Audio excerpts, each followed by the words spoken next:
My enemy number one was my body in two ways. One, what I saw, and then what I felt. So from a very young age, it just became this obsessive loathing of whatever I saw, I hated. And looking in the mirror was to like tear it apart or to feel shame or to be like, oh, I can't, like always finding something that was wrong. And I think one part of that was just like needing something to control. And then what I was feeling like, okay, I'm not even the one always attacking you, like you're attacking me, which is just not how it works. Like you and your body are on the same team.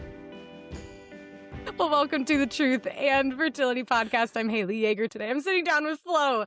The Catholic Nutritionist. So I am so excited to chat with you today. You founded this Made Good movement that I'm very excited to learn more about. You've written a book called Made Good. You are very present on Instagram. I love your Instagram. So Flo, can you introduce yourself for our listeners? I'm so excited to get to know you.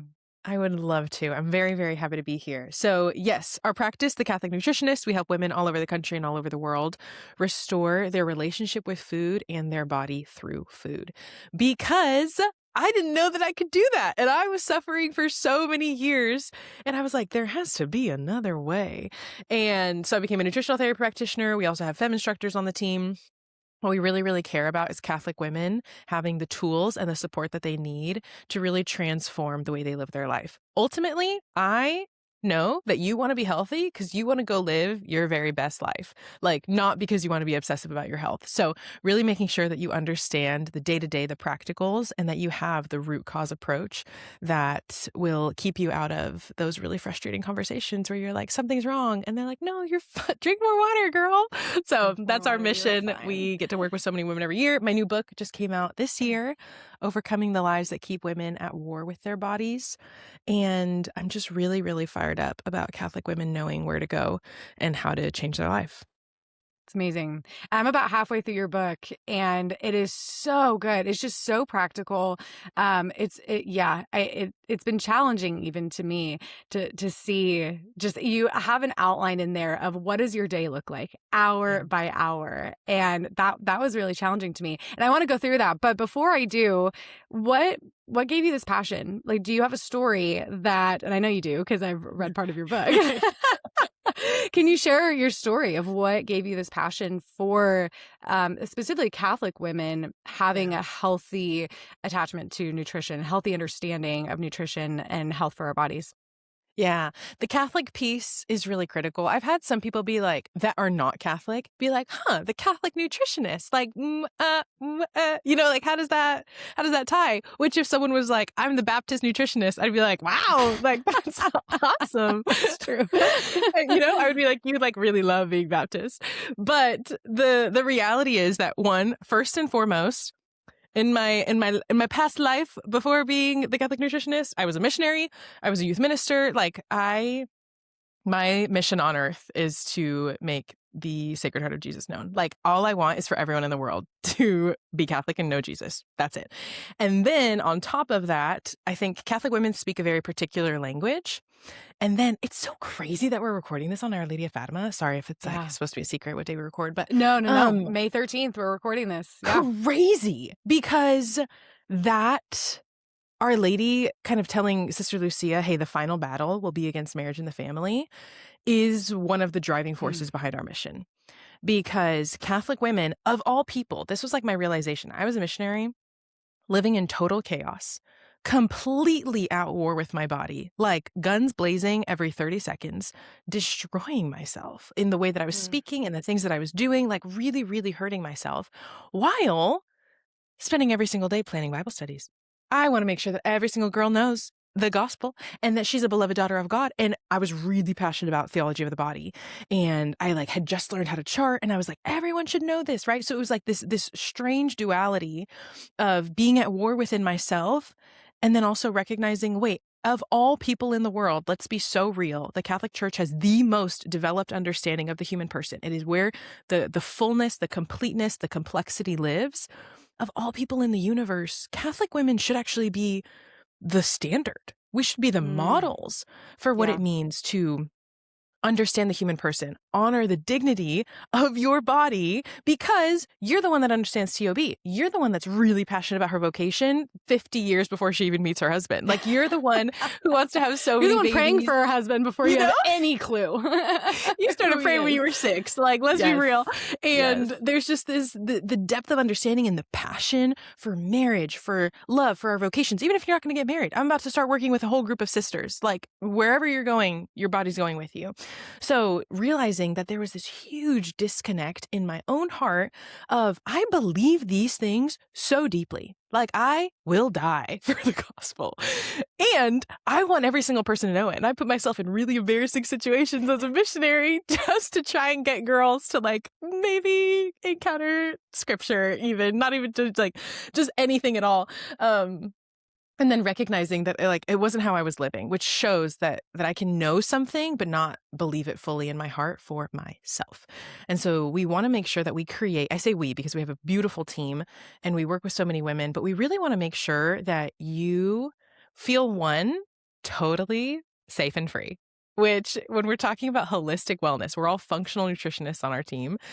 Sometimes the holistic world gets a little crazy, a little new agey, a little sinful, weird. Like, we are never going to tell you to go do yoga. I want you to stop doing yoga, actually. Yeah. So those kinds of things of knowing that your soul is taken care of, but also knowing that the people that you're in the room with speak the exact same language of you as you, have the same values, have the same understanding of what it is that you're capable of and what you're seeking, and giving you that freedom. And then also for myself, when I was like, if I'm going to go start a business, I'm gonna give myself the freedom to talk about Jesus every single time. So Yeah. really just making sure that there's so many times that someone will come something for coaching, will be in our group calls, and they'll be bringing up, oh, I just can't get over that. Okay, great. Take a deep breath. Can I just ask really quick, like, when was the last time you went to confession? And then it's always like, oh, got Yeah. me. And I'm like, yeah, as much as I would love to focus on XYZ habit, I think you probably should just go receive Jesus's mercy. And, like, then let's start there, because we just can't separate health, your Right. habits, your nutrition, your hormonal health, your lab testing, your root causes from your emotional and spiritual life. It's all one. Right. Absolutely. Now, when you said going back to, whether it was your childhood or teens, or Mhm. even in your missionary, you were a focused missionary, even Mhm. in your missionary life, you said you're at war with your body. What did that mean? Like, talk a little bit about that. What did that look like? Yeah. My enemy number one was my body, in two ways. One, what I saw, and then what I felt. So it from a very young age, it just became this obsessive loathing of whatever I saw, I hated. And looking in the mirror Mm. was to, like, tear it apart or to feel shame or to be like, oh, I can't, like, always finding something that was wrong. And I think one part of that was just, like, needing something to control. And then what I was feeling like, yeah, I'm not even the one always attacking you, like, you're attacking me, which is just not how it works. Like, you and your body are on the same team. But being like, man, when I started getting periods, it was excruciating. And I was missing school because I was bleeding so much and in so much pain and, like, waking up in the middle of the night writhing. Like, how does that not feel like an attack? And then my gut issues were, like, another point. And then there's these body image issues and wanting to control food so badly that was kind of my way of hitting back. But at the same time, it's, as I say it, it's like a kaleidoscope, like the ugliest kaleidoscope, but it's like the most complex kaleidoscope of suffering, where it's like, how can there be that many puzzle pieces in when you're looking at just one place? There was so much fragmenting. There was so Mm. much separation. There was a total lack of integration, that it was like, I want to look good and perfect and as skinny as possible. I also want my periods to stop hurting so bad. I also want to understand why my stomach hurts, and I was doing anything I could. I really did try with my broken understanding of, like, how do I just, like, cut out all meat? Wait, no, do I only eat meat? Like, I've really tried everything. And then at the same time, then once I was 20 and, like, really gave my life to Jesus, being like, okay, wait, no, but at the same time, Jesus says I'm good. Like, it was this everything at once. And so it's a lack of unity and lack of understanding. But the combination of my symptoms and my disordered body image really, really worked a little number until the Lord was Yeah. like, you can't live like this anymore, right? Right, right. Was there something in your childhood that kind of triggered those beliefs in you and, like, really solidified those lies that you believed? Um, I think one, you're just really ripe for insecurity when you're little, and I'm a big girl, and that was Mm. really hard for me. I'm 6 feet tall and not like the wafy supermodel kind. Like, I could hit the fields is what I felt like. Like, I always felt like, and I was the biggest girl in my class. I was the tallest, one of the tallest people in the school at all times until I hit high school.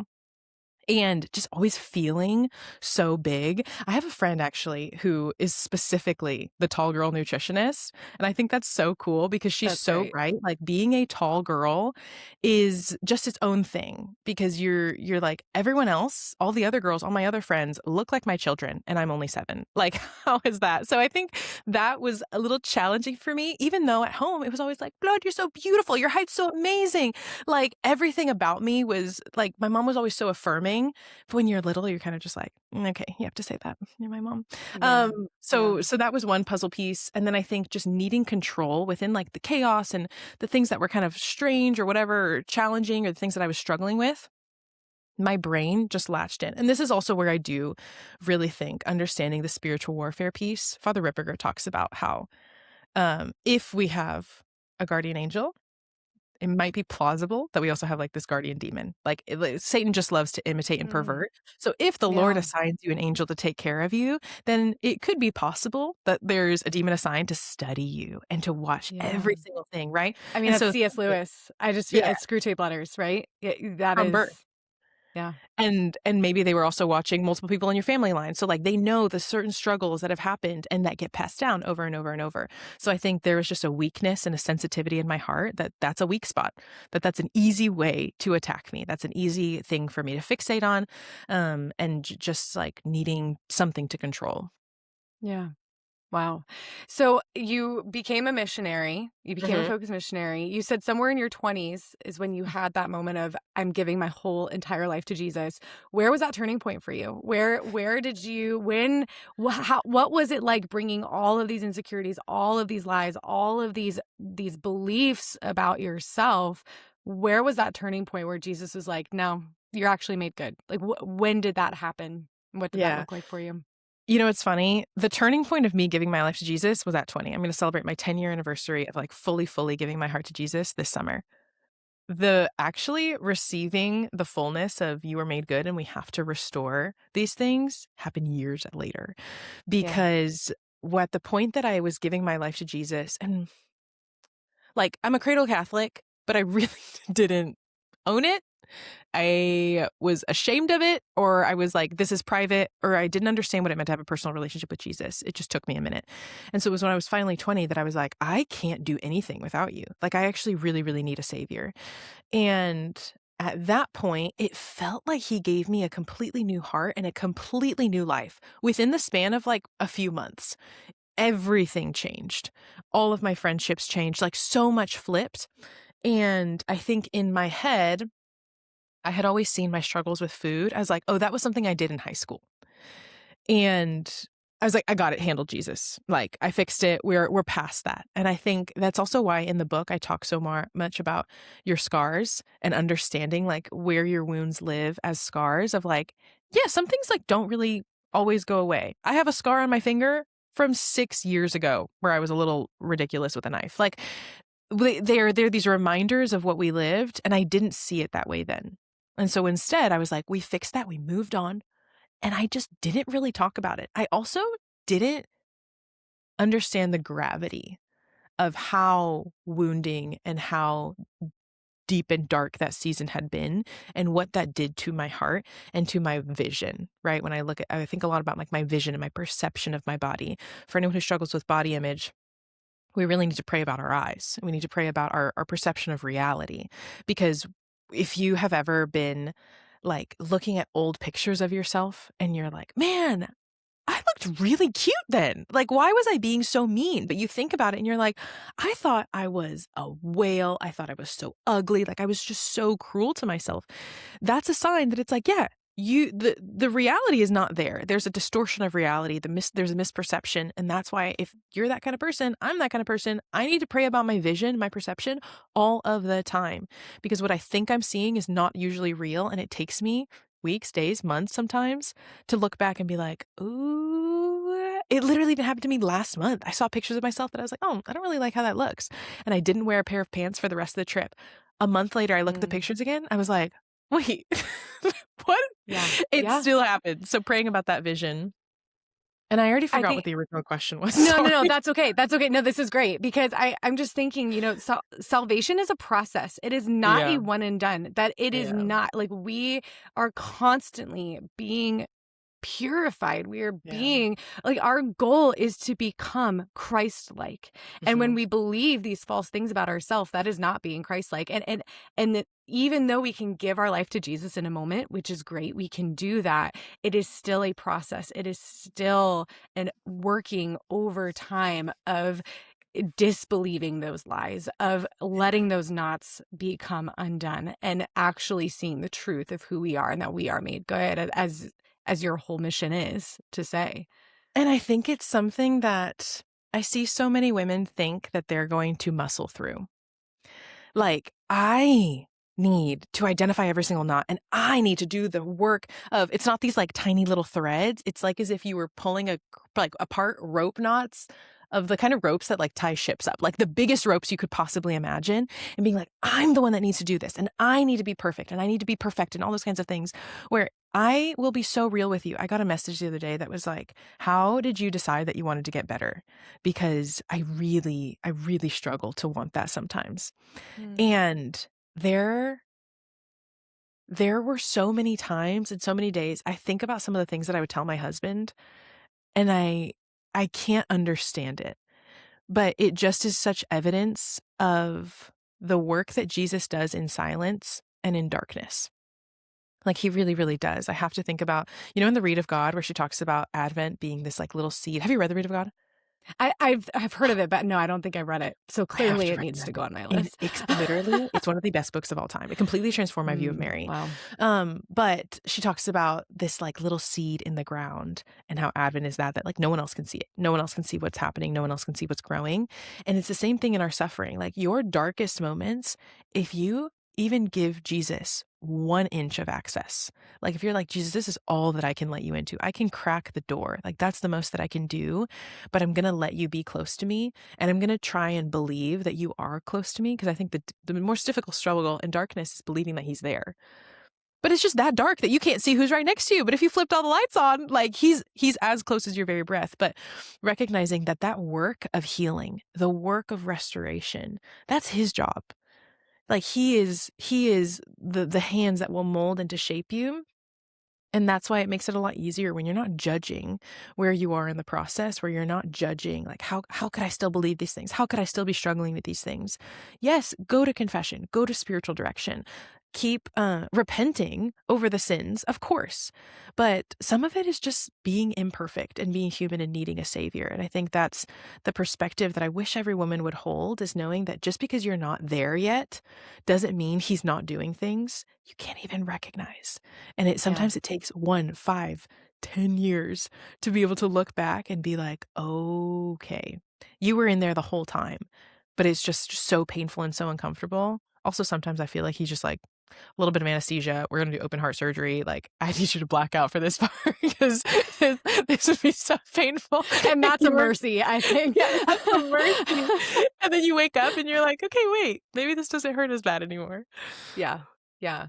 So then where did the nutritionist part come from? So you're on this journey, you give your life to Jesus at 20, but a couple years later is when you started to unravel these lies. Where did you start to realize made good and the Catholic nutritionist needs to exist? Like Yeah. when did that happen? So because I had so many bad experiences at the doctor's office as a teenager that I had massive distrust. Mm. And nothing that we do is a replacement for doctors. That's not what I'm saying. But there was this understanding of like, you're like not talking to me about my diet at all. Like, you're not talking to me about any other options, my sleep. Like, so I really believed in a holistic perspective from a younger age. I remember being a teenager and started with like non-toxic living and cleaner products. And that was kind of my gateway. And I did believe that diet could help, which is why I did so many diets. I just did them wrong, or I was kind of misguided in what I was doing. But I would see some changes. Like, I was like, man, I'm fully carnivore, which I would not recommend. That's not a long-term strategy. And I don't really want to hear about it. When people are like, what did it? Okay, I completely disagree, but you can do what you got to do. It is not a long-term thing. As a short-term therapeutic thing for someone who has severe issues, it can be so helpful, but long-term, it's just not sustainable. And so I like saw therapeutic benefits when I switched into carnivore, that I was like, my stomach doesn't hurt every day. This is amazing. I've been trying to get rid of stomach aches for like 5 years. But so that also confirmed that I was like, this is way more about my diet than I realized. And then it was Jesus who I actually started seeing other NTPs online, like 2020 What's was an like the NTP? year. What I am, a nutritional therapy Okay. practitioner, which I had Okay. never Okay. heard of. But 2020 was like the year of NTPs online, and they were just like popping off on Instagram. And I was like, what do you mean I can eat to nourish my body instead of starve it? Like, it was such a breakthrough to be like, I could be really strategic with what's on my plate, to like be intentional about things instead of always taking things away, and recognizing the way that if I understood food properly, and I understood nutrients properly, and I understood blood sugar and like minerals and all these things properly, I could give so much. And that only started to click because I had just learned how to track my cycle, and I had data and evidence that things were not working out, and that my body was struggling. And that's what finally gave me the awareness to be like, okay, like, wake up. It like really woke me up to the way that I was dieting was actually hurting me, and my body was trying to do so much. So this is why we teach every single woman how to chart, because I think it gives you that awareness piece and pulls back the curtain so that looking at yourself is not the only piece of information that you have. Like, you need to have way more data about your own body. And when you can see just how much your body is doing and you can understand your cycle, there begins to be this awe and this reverence of like, this is actually really cool, and I want to help. I actually want to get on board with this, and I want you to be able to ovulate, and I want to be able to have healthy periods and all those kinds of things. So that combination at the same time was what the Lord used to be like, hey, you've always believed this. We've done it a little wrong. And I really believe like your battlefield can also be the greatest source of redemption. And it's so funny. If people like really knew the way that I lived, if there had been a reality show, it would be the funniest thing in the world that I'm the Catholic Nutritionist now. Like, truly. So that place of hurting, the Lord will always, like, he'll never leave it there. And he'll be like, actually, Oh yeah. I allowed it, and I let you, this is what it felt like for me. He was like, I allowed this, and I allowed you to struggle so deeply with these things, because now I want you to be the one that turns around and shares the opposite. And I want you to be the one that has experienced such restoration and transformation in the same place where she experienced so much suffering, that you can speak from a place of knowing. Because I think it'd be very different if I was like, I became a nutritionist because I like the power of food, where I'm like, no, girl, like, what struggle do you have? Yeah, okay, me too. Like, which one? Okay, yeah, me too. You know, just the place It of gives understanding and hope. knowing. Oh yeah. Yeah. It gives women hope to see. And I was talking to one of my, because the charting, that's my wheelhouse. I mean, Yeah, I yeah. love that you add that to your practice, because that is such a vital piece in helping us understand. And yeah, and I was working with a woman the other day who was just, it's realizing the changes that she was making on the external level. You see that on a chart, you see that happening, and you see what's better for you and what's not working. And I love that you add that piece. And I want to ask too, what even made you realize that piece was necessary? You said you learned how to chart. Was it for marriage prep, or was it like, where did you learn that and realize that was a really vital piece to everything? Yes, all of this was happening in my season of engagement. And Okay. then I thought that you had to wait until you were engaged to learn how to chart, which is why I'm so passionate about teaching single women how to chart. Yes. Oh my gosh. A lie I am trying to rebut all Let's the go, girl. time. Yeah, Yes. we have to make it clear. And it was just a comment from a guy friend in college who I was like just figuring things out, and I knew that he had gone to Catholic school. And so I was like, he probably knows more than me. He was like, no, that's something you do with your husband. I was like, oh, dang it. I really want to learn this now. Like, my bad. And I totally misunderstood. But understanding your cycle, the exact same thing. So we have like our 3-month program, what your charts look like month 1 compared to some women at month 3 that quickly, because you're changing your diet, your lifestyle, your sleep, even your mind, and you're actually taking note of these things. It's such a fun way to keep track of your health, because so much of health is really mundane. Let's be so real. Like, the beginning of it's like, oh, I'm going to try all these new things. And then you just need to keep going. And it gets so boring and it gets so plain. And it's like, oh, I do this every day. Yep, I do this every day. And sometimes having that feedback and that reinforcement that what you're doing is working over a large scale is really helpful and validating, so that you do have the gusto to keep going. Yeah, absolutely.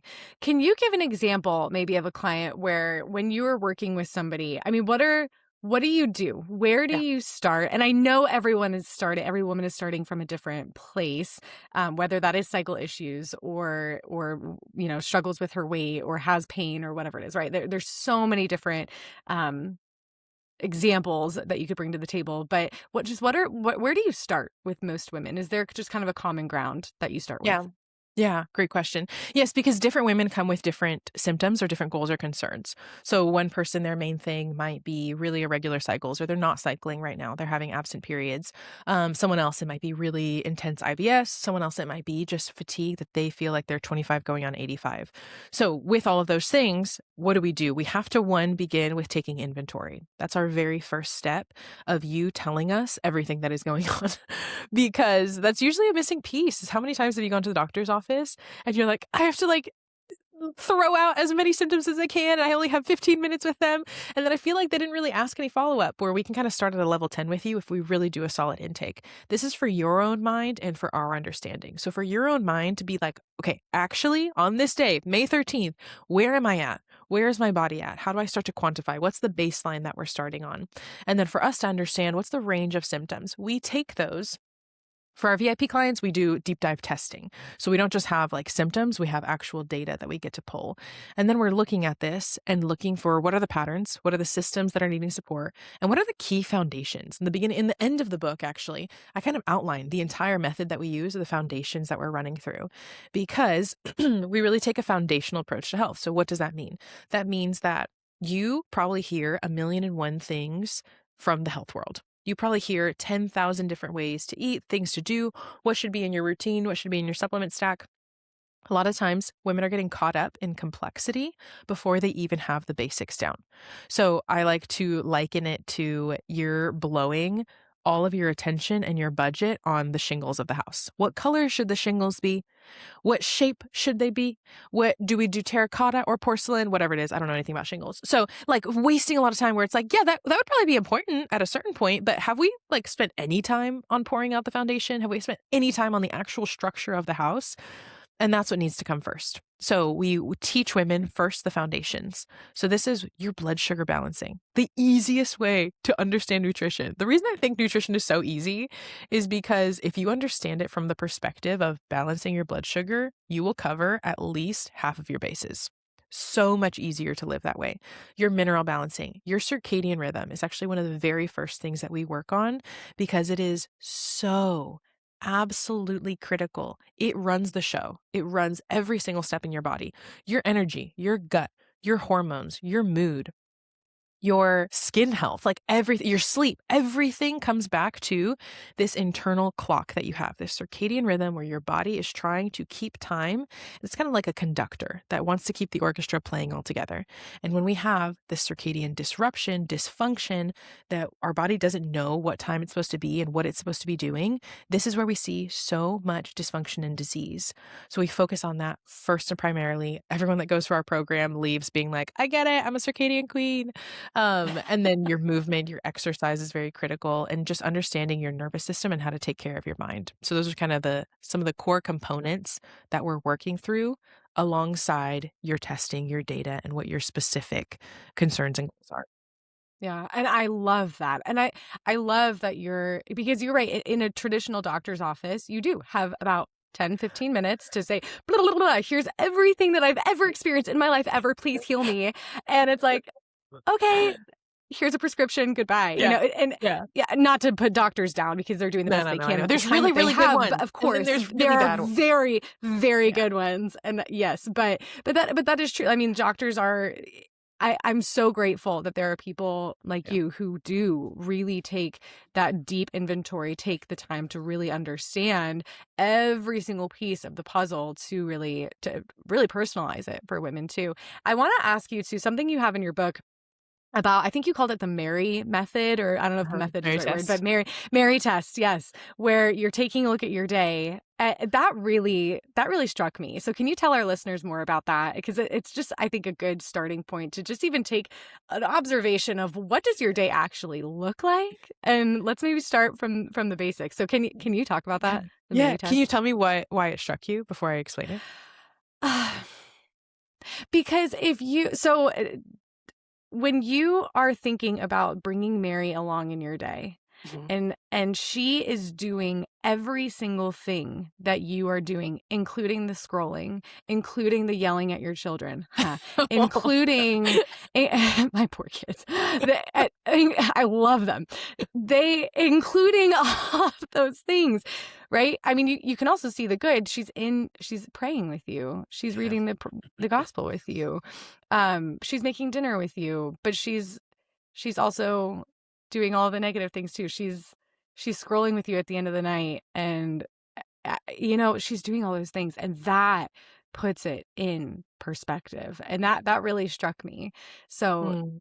I know I kind of just gave a little bit Yeah, of yeah, example of what it is, but yeah, tell if from the pro here, yeah. tell our listeners what that is, the Mary test. So it's an exercise that I started to help you get into third person, to help you kind of be, do you remember She's the Man? Yes.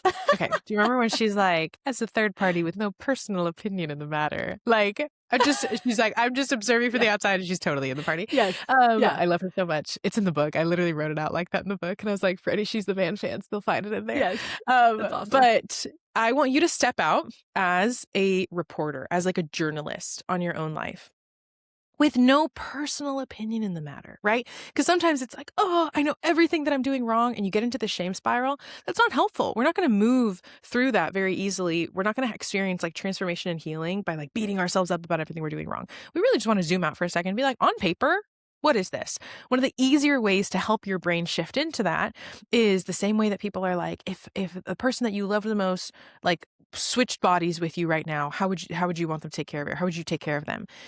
I use Mary in particular, though, because it makes your brain go a couple of different places. One, it goes into, this is the perfect woman. So if the perfect woman is watching everything I do, you have a little bit of that, if we're real, like a little bit of that authority pressure that you're like, oh, I'm being watched. So There's what's an going on? immediate tension. There is. And then Yeah. it's also, wait, I love her. And I also would love to spend the day with her. And if I had just started with being like, hey, what would your perfect day with Mary be like? You probably would write out something really sweet and tender. And so helping your brain be like, oh, wait. Like, if I didn't have the time to plan it out, what would I do? So the exercise is literally, you wake up at the foot of your bed. Our Lady is standing there smiling, looking at you with so much love. And she's like, Haley, what is up, my girl? I don't know if she talks like that. My Mary does. But she'll be like, what is up? I love you so much. I would love to spend the day with you. Don't change a thing. I just kind of want to shadow you for the day. So whatever you do, I'll do. When you eat, I'll eat. When you stop, you stop. When you scroll, I'll scroll. Like, I'll just do whatever you do. And seeing where your brain goes and writing out your full day and being like, is this something that I would want to walk her through? Or you can immediately start to see the red flags. You know what? I probably don't need to be scrolling for 40 minutes in the morning and 50 minutes at night. I probably would want her to eat a full breakfast and not just be sitting there with like a granola bar in traffic, and just giving yourself a different perspective to look at that. If you really struggle with the Blessed Mother, I would say think about your best friend, think about Saint Therese, a saint that you love, someone that you just admire and would really want to take care of, because I do know it's not always easy for everyone to have that kind of relationship with Our Lady, but someone that you really admire and that you love and that you would want to take care of, if they were going to shadow you the entire day, is the way that you're living on your day-to-day life something that you are proud of? Is that something that you would want imitated? Is that something that you would want observed? And if not, great. Good job recognizing it. Like, where can we start? Where can we start to shift? Yeah. Uh, it that really hits you when you live your life thinking that somebody is watching, which especially I'm just even thinking in the case of having children. I mean, I have a 6 to 4 and almost 2-year-old. They watch. Yeah. They watch everything I do and say. And my 6-year-old in particular is very much a chameleon. And so it is it for good and not good. And it really, I mean, when you spend your day realizing that or even just in your mind's eye, you're thinking somebody is watching you, Yeah. you want to put that best foot forward. Why? Because you want to be healthy. Mhm. You want a good, as you said in the very beginning, everybody wants to be healthy. You want a good Yeah. life. If Yeah. somebody was watching you all day, every day, you would want to show them, hey, yeah, I've got a good life. I eat Yeah. breakfast. Yeah. I don't cuss in traffic. What are you talking about? Right? Like you want to show them that you are healthy and you are patient and you are kind and you are humble and you are all of the things. But of course we're all sinners and we all fall short, Yeah. and we're not all of that. But I think even striving for, and exactly what you said earlier too, that it's a body and soul healing. I'm so passionate about the fact that the Lord doesn't want to just heal your body. He wants to heal your body. 110% he wants to heal your body, but that's also for the sake of healing your soul. And he wants to heal your soul so that he can heal your body too. Like it is Mhm. all completely integrated. So I really love that Mary test that you, what made you even think of that? Did you make that up or did you hear that? No, no, no, I Or made did it it up. just come to you? That's amazing. I How did that come to your brain? I think I just needed a way. It was because when I was building out like a different version of Made Good, because Made Good has gone through so many changes, and I needed people to assess their day and their standards in a way that was really, really honest, and I wanted to get their heart into it. So I I love it. think a lot of times if you're like, if you live alone or if you work from home or whatever it is, we do kind of fall into this trap of being like, I'm by myself and like, or I do much better when there's other people around. Like I Yeah, just do so like I'm just someone that really does well with that. And so recognizing that what you like, who are you in private is really what I wanted them to answer. And like, who are you when no one's watching? Okay, right. now pretend that someone's watching. And because she is, that's the funny part that it's like, this is an exercise, what is the reality of your life every single minute of the day, or your guardian angel. I'm obsessed with my guardian angel. I love him and he helps me so much. And I think we forget how much love and support and friendship we have around us every single day. And we just can't see it. So I'm like, close your eyes, like try and get out of that, like kind of materialism and back into understanding the supernatural that's present all around you.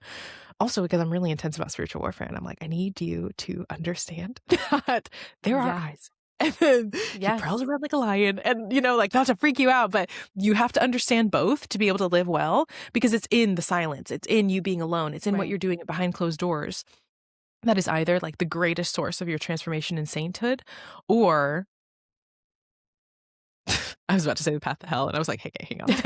Wow. But that's real. Might be a little intense for There this is podcast. there is someone, no, I mean this is I am all about truth. Capital T Yeah, truth. yeah. And this is Talk why I about call the hell. podcast Truth and Fertility. I mean, it is, we have to understand what is true. And what is true is Yeah, that there is somebody that is going against your good. There is someone yeah, that does, for everything that they live for is to bring you to hell. It is yeah, to bring you down, body and soul.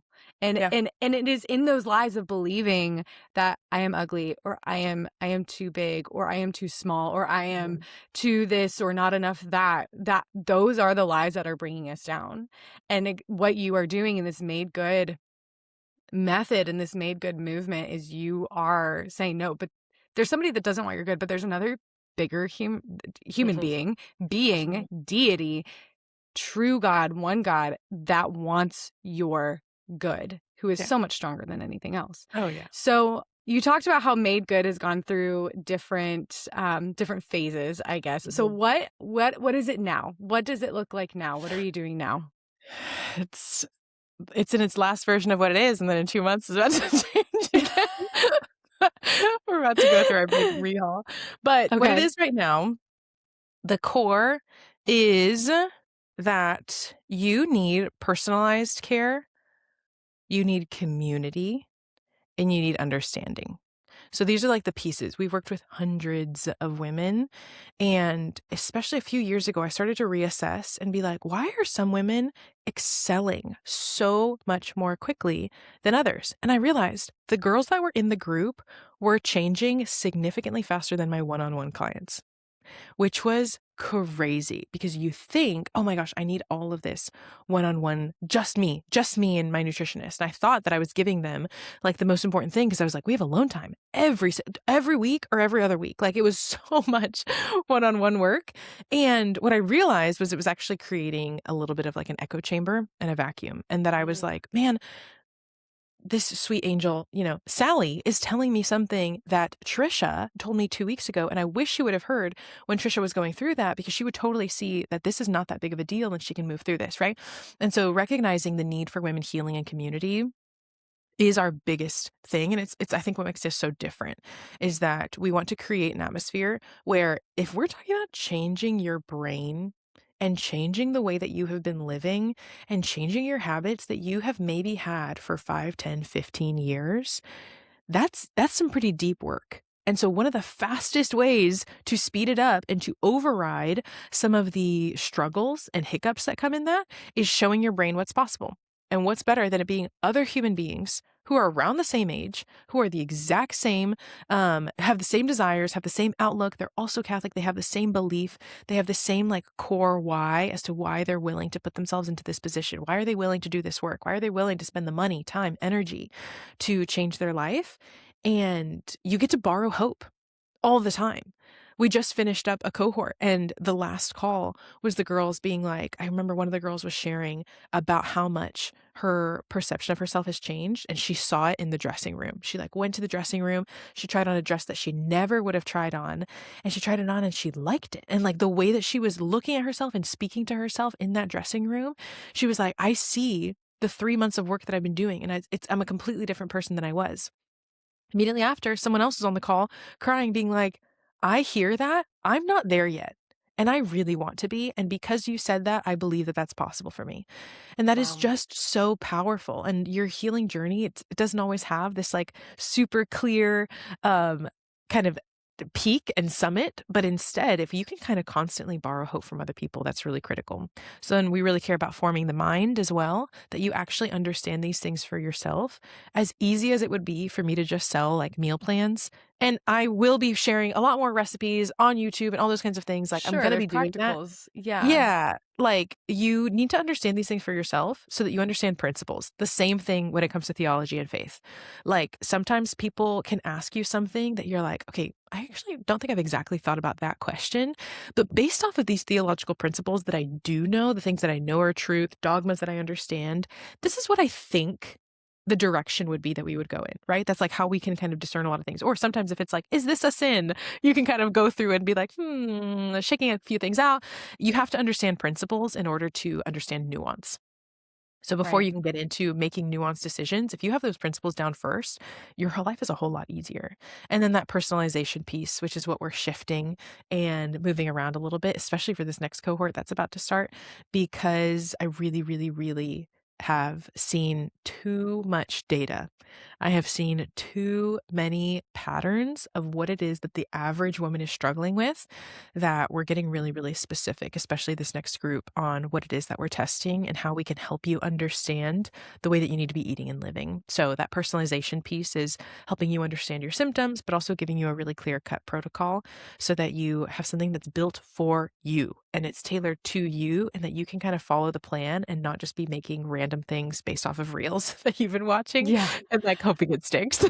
Oh, yeah, and I mean, even in my work too, of helping women understand how to chart their cycle, it's like they download an app and then they think that they know everything about it, and I'm like, I mean, that is a great start. Yeah, great. But Always there's encouragement. so much more information. So like work Yeah. with somebody who can Yeah. give you a plan, who can really personalize it for you. I think that is such a gift. Now, you talked about how your program is 3 months. Am I hearing that right? And 3 okay. months for our classic girls, and we have a VIP program that's 6 months. because we go a lot Okay, deeper. awesome. Awesome. So is it primarily nutrition that you're working on, or are there other things too that you're adding in there to change and Yes, reform? because it's a functional and holistic program, we're really focusing on the whole person.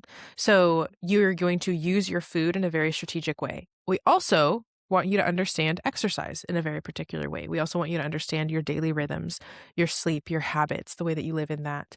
And then the testing piece is what really kind of helps pull it all together because no system in the body works alone, right? If we're just thinking, well, I have these gut, we're used to going to the doctor's office and being like cut up into 1,000 pieces of being like, well, if you have gut issues, you need to go to this specialist. And if you have cycle issues, you need to go to this specialist. And your skin, you go to this person.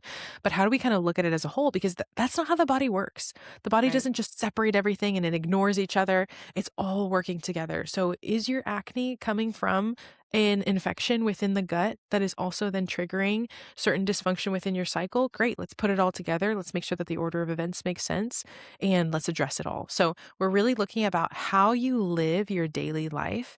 And nutrition is just one of the most incredible levers that you have to pull because you're doing it, hopefully, multiple times a day. You can be really, really strategic and you can really tailor it into something that you love. And I do believe that food is this encounter with God. If you haven't read the Catholic Table, drop everything, go read that. But this understanding of the sacramental reality of food and seeing food as this gift and as this encounter with God. So I think, especially in today's day and age, and yes, our food system is so not easy to There's something navigate. working against you There's a again. lot of things. Yeah. But I'm also just I'm not a doom and gloomer anymore. I used to be. And when I first got into like my holistic healing journey, especially throughout 2020, it was very dark to learn that many things at once. And then it's hard to have hope. And I don't believe that that's what Jesus wants. So as much as everyone can tell you this is every single thing that's toxic in the grocery store, I would rather teach you what to do with what you have. If you have a certain budget and you live in a rural area and you only have a Walmart near you, I want you to know how to eat at that Walmart. If you are Yeah. someone that has land and you are going to grow things for yourself, amazing. I want you to be well equipped to know how to do that. If you live in the middle of a city and you live by yourself and you have a really tight budget, great. I want you to know how to do that. And I want people to live well within their realities. So we really want to make sure that we support you with all of that, with food being one of the easiest levers that you can pull if you understand it. Part of why I like, I was talking to my husband the other day that I was like, I really don't talk about food that much as a nutritionist. I was like, if you go on my Instagram feed, there's like not that much about food, which is so comical. And I'm going to be better at that this summer with the little cooking show I'm starting. But it's because I think it's so easy. Like literally, food has become such like a no-brainer. And Mm. that's not me bragging. That's me telling you what is possible. For someone that used to think that it was so confusing and so overwhelming, what if your food was one of like the simplest and least interesting things about you? I want food to be something that doesn't like separate you from everyone else and like, well, this is because that's how I used to be. I'd be like, this is all the things that I don't eat and this is all the things that I've cut out and da da da. But what if it was something that could bring you closer and it was something that could help you like be more of yourself and give more of yourself and do it well and to like teach your children the good things that they need in this world that is constantly lying to them. Like you could do all of that. And I think that if you start with your food, so much more in your life can change than what you can even imagine. Yeah. Flo, you're such a gift. Thank you You so much. are. This is so amazing. You are all over the place, especially on Instagram. So where can people find you? Where can people get your book? All the things. How can someone work with you? Yes. Yes. If you're finishing this episode and you're like, wait, let's hang out more, you can just go wherever you listen to podcasts and type in Made Good. That is our podcast on Apple and on Spotify. And then my book is out on Sophia Institute. It's called Made Good, also the same name. And then once you're on those two places, I think you'll find me everywhere else. But those are the biggest. Awesome. What's your Instagram handle? The Catholic Nutritionist. Okay. Got Just it. wanted to, okay, perfect. Awesome. Flo, thank you so much for being on the podcast. Thank you, Haley. This was so, so wonderful. Thank you for making sure that women can help find truth and the reality of the goodness of their bodies. I really appreciate being here. Absolutely. Thank you.